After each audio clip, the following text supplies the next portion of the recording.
When you decided to come to Ohio State and you saw, the depth chart and where guys were, did you have in your head at all that you would have maybe a pretty good chance to be a starting tackle as a sophomore?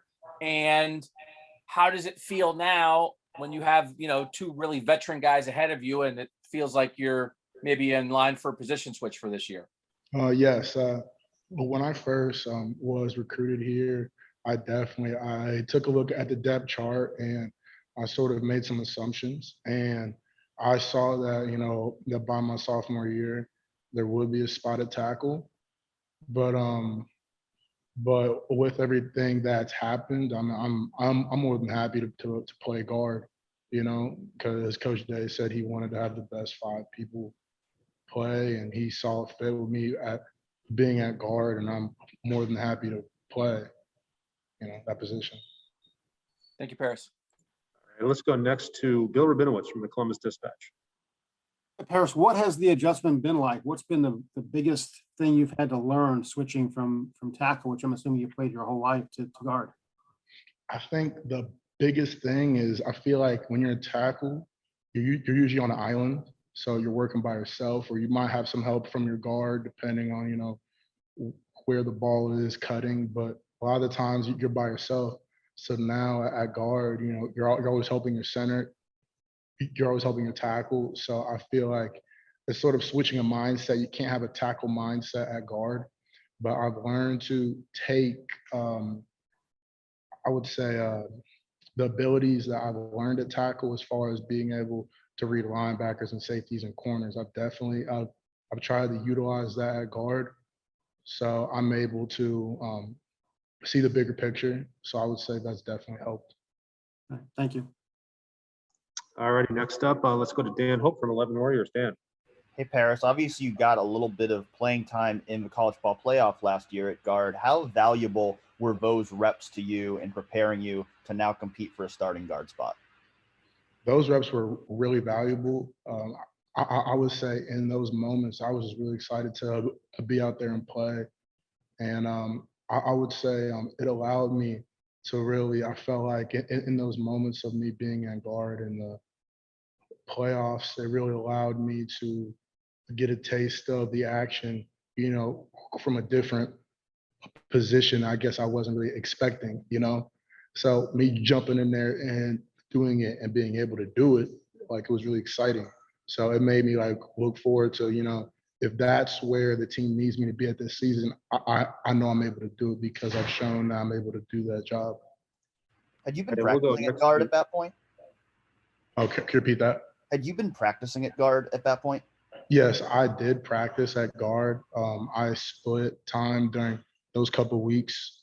I guess the week and a half, before those games, I split reps between tackle and guard, going back and forth, depending on the series. Alrighty, next up, Tony Gerdeman, Buckeye Scoop.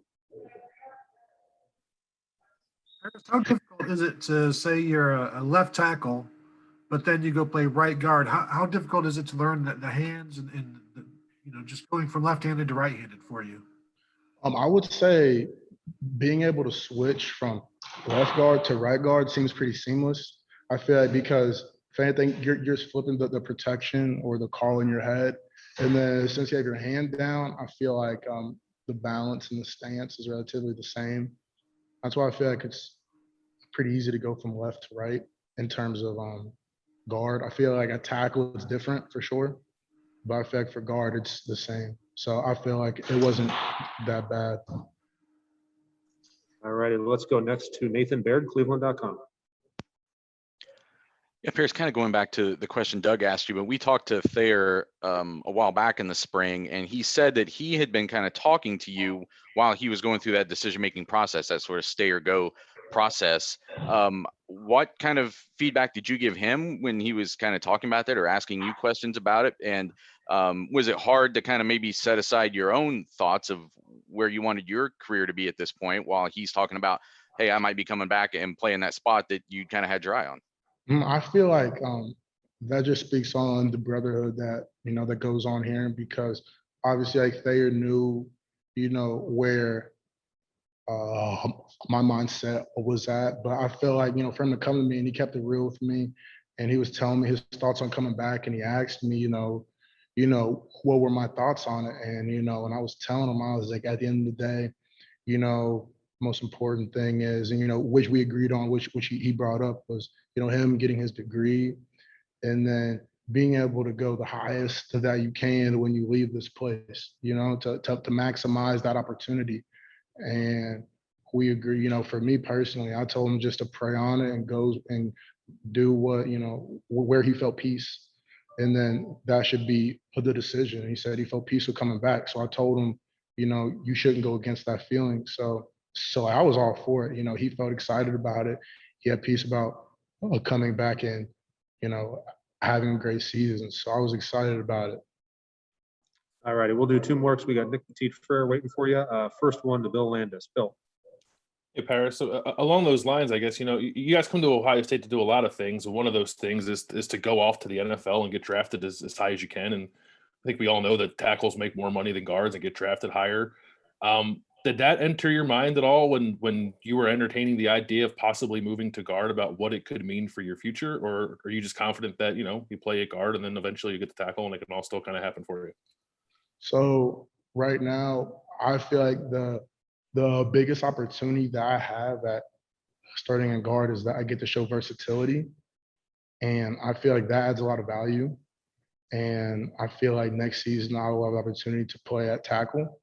But right now it shows that I have the versatility. And I feel like the biggest thing now, I'm not draft eligible after this season. So my biggest thing this season and next season is what does the team need, so we can get to where we want to be at. Because I feel like, because like when you're when you play professional football, you can't just, unless you're a veteran guy, you can't just be, I'm just a left tackle, I'm just a right tackle. If somebody goes down, you're gonna need to be able to play tackle and guard, left and right in the league with the amount of people that travel. So I feel like, if anything, this is just preparation to be able to just move around and be flexible. And I feel like the league would appreciate that when it's time. So. All righty, and last question for Paris. We'll go to Brendan Gulick, Buckeyes Now in SI. Paris, I was just wondering, of the, veteran guys that are in your room, who's had the biggest impact on you and what that's been like for you here this spring? I would definitely say Nick Petit, for sure, has definitely had the biggest impact on me this spring, because, with me and him playing next to each other, just building that relationship and like building that, that bond on the field, because, that's what he had with Wyatt Davis last season. And then as you get to play that guard and tackle combination, you start to get a feel for like how you both play. And I feel like we've definitely been building that this spring. So each practice, we've definitely we've gotten to learn how we both play and to complement each other's abilities. So I've definitely said that time that I've spent with him has definitely been beneficial. Awesome. Paris, thank you very, very much for your time. And we appreciate it. And we'll talk to you soon. Thank you. Thanks for watching. Be sure to click on that subscribe button so you don't miss a single thing. And come visit us over at BuckeyeGrove.com for all the best Ohio State information on the web.